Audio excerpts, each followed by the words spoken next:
Yes, thank you. I've been asked to speak on masculinities in the context of the discussion today, and given the short window, I'm going to actually read out my intervention. So here it is. Since this is a South Asian forum, let me begin by drawing attention to what unites us as South Asians.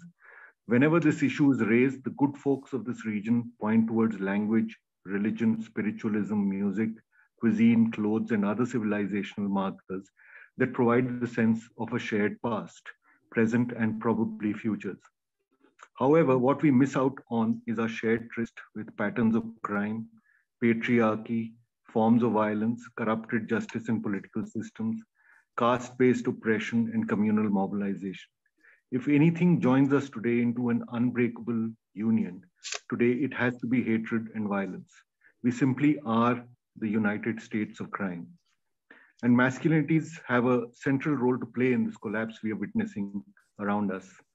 While we speak of masculinities most often in the context of gender relations, we don't often enough spend time thinking through its implication to the near collapse of systems that strengthen the idea of law, order, and humanity.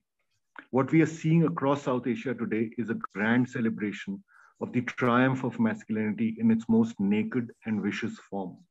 Each and every memory, institution, history, or her story or their story that has the potential of guiding or ensuring a more humane life is being either ripped apart or falsified or is simply being threatened to remain silent. And each of these victories is accompanied by a thunderclap and chest-beating triumphalism of masculinity. Violence and the threat of violence is at the core of the destruction we are witnessing. And it is the training of masculinity that makes this violence possible. Masculinity is the vehicle through which this violence reaches our doorstep. It is the grease that provides the forces of destruction with a language as well as jazba and junoon.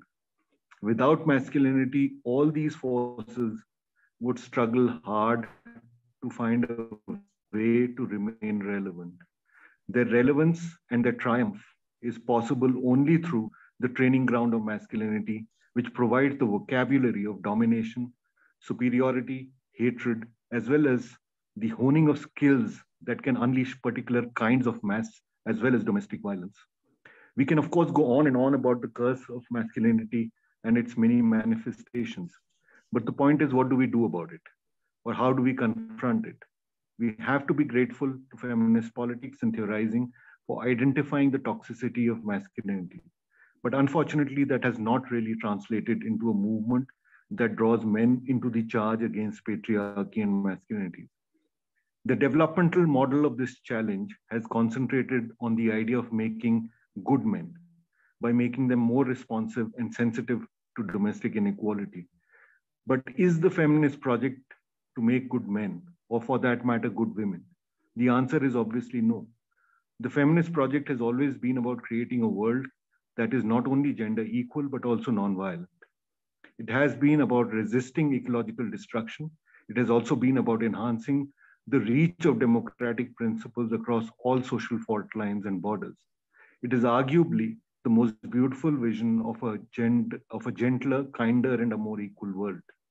It is also possibly the only surviving mass political movement that has eschewed violence as a political strategy and has conducted the largest experiments with forms of mobilization that don't mirror the dominant political forces. And most importantly, feminist politics has inspired women to put their bodies in line and in harm's way. Can we say the same for the fledgling attempts to organize men against masculinities? Many of these attempts are unfortunately still arguing about either making good men or the difference between good masculinities and toxic masculinity. The problem is that all masculinities are problematic because they're tied in some measure with nurturing, preserving, and protecting all forms of inequalities. And until we acknowledge and absorb the critical role masculinities play in sustaining inequalities across the board, from gender to class to caste to ethnicities to religion to sexualities, we cannot really develop a counter strategy to a masculinities inspired vision of the world. Unfortunately, the resistance or alternative visions to these inequalities are also often enamored and in love with the ideas that masculinities brings to the table, and therefore they too get sucked into its darkness.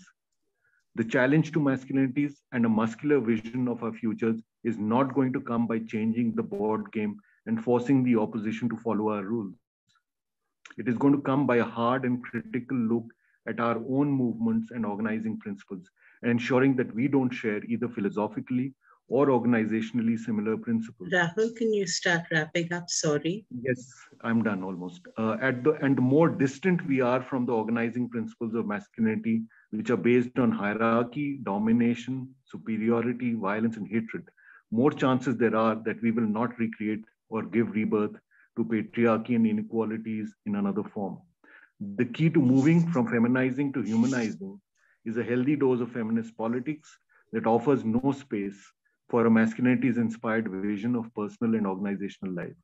Because what remains true is that we can always change ourselves, but not others. So we need to walk the talk in our own movements and create living, breathing, real examples of politics that have no trace of the darkness of masculinity. If we don't, the alternative, as we've seen again and again in the region, becomes the mirror image of the oppressor. Thank you.